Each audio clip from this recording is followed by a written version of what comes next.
I don't think the promised land has changed. So I don't hold on. think Well, it yeah, hasn't but we moved. can, like with Cole's fruit, we can clearly see. Do you know I did a little AI study with Grok that I can put on here because I love the question. Were they chosen? Is this God's hand that is 100%. giving Israel to call themselves Israel, the country, to proclaim that they follow the Torah, to await the Messiah? Yes. It's so funny that the odds of that happening on Grok of free will, 8 billion plus people alive right now, 7.5 billion people that have lived and died, all the free will decisions that have been made. I can put that up on the screen.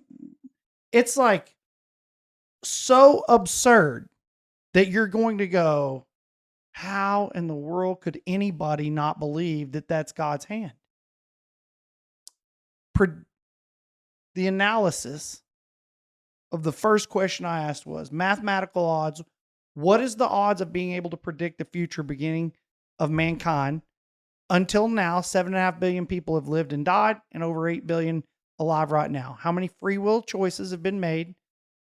Like turn left, turn right, drive here. All those who have lived, one story being written in the Bible, which is alive and true, and the Jews now have control of Jerusalem, Israel.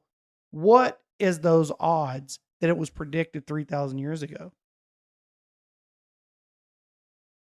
Those odds are, final answer, like, Man, we know approximately 1 in 10 to the 500. 28 point, it says the ripple effects of 28.3 quadrillion human choices. What I'm saying is it's mathematically so beyond that this small group of people, and I did multiple searches and multiple ways of like, what are the odds of this happening? Now I want to say to you that if Jesus is coming back to the Mount of Olives, he departed from the Mount of Olives. Pray for the peace of Jerusalem. The promised land that was given to Abraham, Isaac, and Jacob as a land is the same land that all this is happening in right now. If we were looking at fruit, we would probably call that Israel. If we're looking at fruit in truth, of like what has happened through all these human lives and where did it happen? And now it's happening at the same place, and all the promises are to that place. And that's where Jesus lived and walked, which is our Savior. And now they have control of this again, and they're waiting for the first Messiah, trying to build the third temple, which is prophesied. Then we would probably agree that the fruit would say that the people there are the original people of the lineage that would trace all the way through that. Now, here's where I would like to read it, where it says, what then? What Israel is seeking it has not obtained, but those who are chosen obtained it, and the rest were hardened.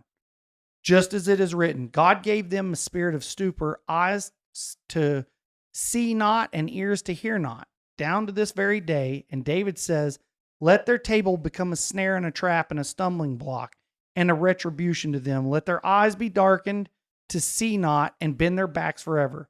I say then, they did not stumble as to fall, did they? May it never be.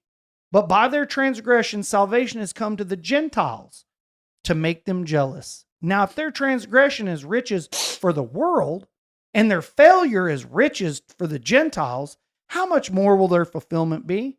But I'm speaking to you who are Gentiles. Inasmuch as then I am an apostle of the Gentiles, I magnify my ministry. If somehow I might move to jealousy my fellow countrymen and save some of them. For if their rejection is the reconciliation of the world, what will their acceptance be but life from the dead? If the first piece of dough is holy, the lump is also, and the root is holy, the branches too.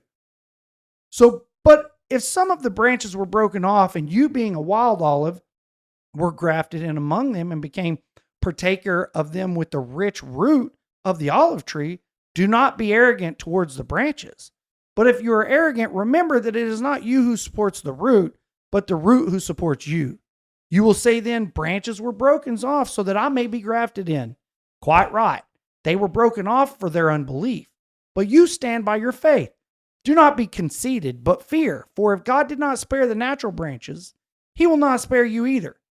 Behold, then, the kindness and the severity of God to those who fell, severity, but to you, God's kindness. If you continue in his kindness, otherwise you will be cut off. Now, can we pause for just a Sure. second there?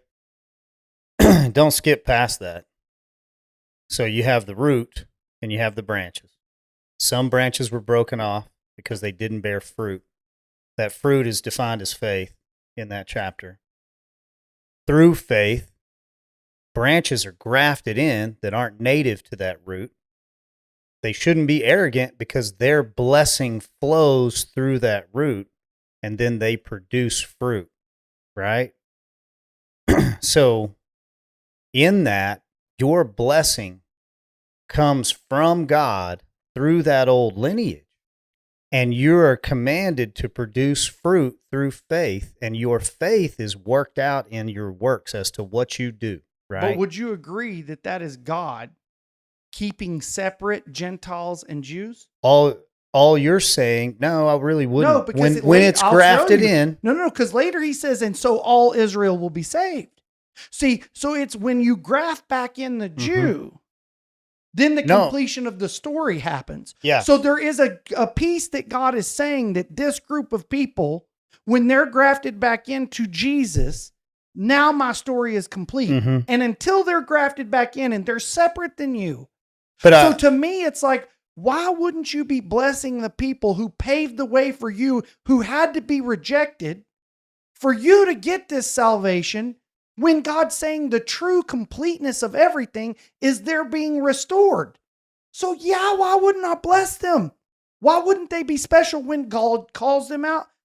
And Differently than any, look, Gentiles would be the rest of the world and all of the population. The only group of people that he differentiates between is Jews and everybody else. So how can we not say that it would be a benefit to bless them? Are the Israelites called according to his purpose? Yeah. Yeah. I mean, right here. We know that all things work for good to those who love God, to those who are called according to his purpose. Romans 8:28. There you go. you're not arguing any differently than I am, other than, Other than you're not saying that you should bless them, it's not beneficial to specifically bless them. that's the question I'm asking. And- Your and I'm saying blessing, yes. your blessing comes from you being grafted into the root.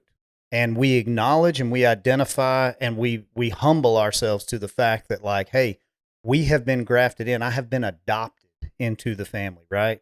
So, like, of course, I bless my brothers and my sisters in my own family. And yes, does that make the Father happy? And through faith, I will continue to bless and not curse because my heart remains right. Nothing wrong with any of that, right?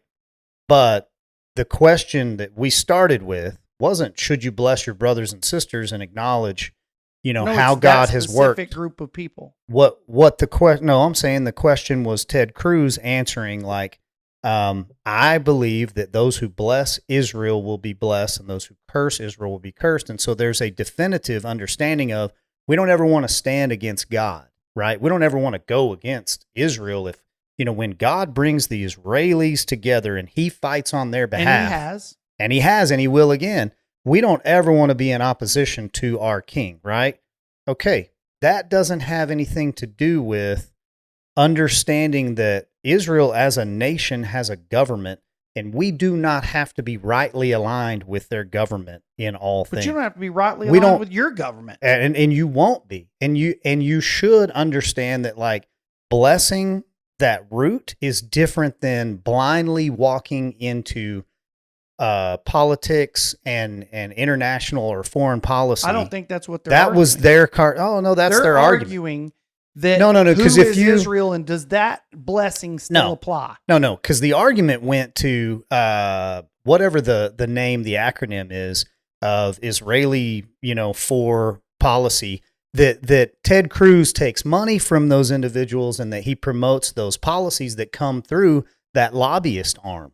That was the argument. You are being paid to promote Israel's policies, and you're supposed to just promote American policies. Ted Cruz argued, hey, these policies in Israel help America. Because I want a strong America, I want a strong Israel.